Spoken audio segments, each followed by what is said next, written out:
तो कैसे हैं आप सब लोग? मैं हूँ आपका दोस्त आराम। उम्मीद करता हूँ गाइस आप सब बहुत ही अच्छे होंगे। तो आज ये खबर देना चाहता हूँ आपको कि गाज़ा में पत्रकार कैसे डर के साए में जी रहे हैं और कितनी मौतें हो चुकी हैं। तो आइए इस पर थोड़ा-सा विचार कर लेते हैं। तो अमीरा मेहदबी बीबीसी न्यूज़ अरबी से कहते हैं, मैंने कभी कल्पना भी नहीं की थी कि एक दिन मुझे टेंट में रहना और काम करना होगा, जहाँ पानी और बाथरूम जैसी बुनियादी व्यवस्थाएँ भी नहीं होंगी। ये पत्रकारों का हाल चल रहा है गाज़ा के अंदर। जो हक के लिए आवाज़ उठा रहा है, उनके साथ भी ये चीज़ें हो रही हैं। पत्रकार अब्दुल्ला मिकसाद बीबीसी को बताते हैं, गर्मियों में यह बहुत गर्म और सर्दियों में फ्रिज जैसा होता है। गाज़ा के पत्रकार कपड़े और प्लास्टिक से बने टेंटों में रहते हैं, काम करते हैं, जो ज़्यादातर अस्पतालों के आसपास लगाए गए हैं। काम करने के लिए उन्हें 24 घंटे बिजली और इंटरनेट चाहिए, लेकिन गाज़ा में बिजली कट चुकी है, इसलिए वह अस्पताल के पास रहते हैं। जहां जनरेटर से इतनी बिजली मिलती है कि उनके फोन और दूसरी उपकरण चार्ज हो सके। सारे जर्नलिस्ट जो हैं उनके पास रिकॉर्डिंग करने के लिए भी विचारों के चार्जर ना बिजली ना कुछ कुछ चीज का उत्पादन नहीं कर रखा लोगों ने। इसराइल ने हर चीज कट ऑफ कर दी है वहां से बिल्कुल। तो अंतरराष्ट्रीय मीडिया गाजा के स्थानीय पत्रकारों पर निर्भर है। जो इंटरनेशनल की न्यूज़ एजेंसी हैं, वो गाज़ा के पत्रकारों पर निर्भर है क्योंकि वहाँ इज़राइल किसी भी पत्रकार को जाने की अनुमति नहीं दे रहा है, बिल्कुल भी।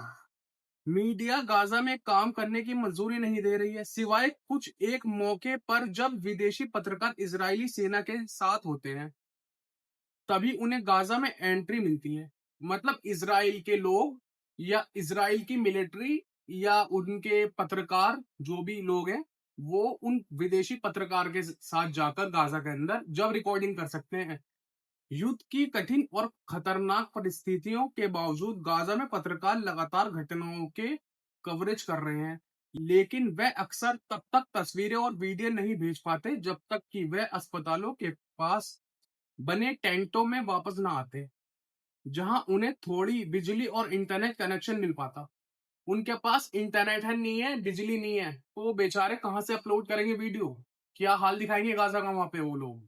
हनीन हमदोना फ़लस्तीन आउटलेट दुनिया अल वतन के पत्रकार हैं।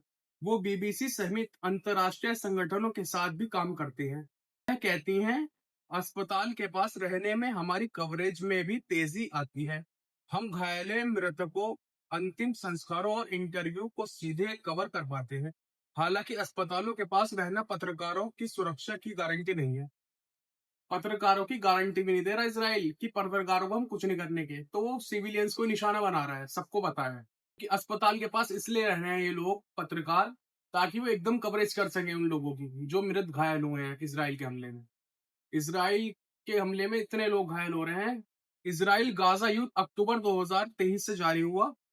कमिटी प्रोटेक्ट जर्नलिस्ट के मुताबिक उन 26 अगस्त तक इस जंग का कम से कम उन 197 पत्रकार और मीडिया कर्मियों की मौत हो चुकी है। इनमें से 189 सिर्फ गाजा में मारे गए हैं। यह संख्या पिछले 3 सालों में दुनिया भर में हुई कुल पत्रकारों की मौतों से ज्यादा है।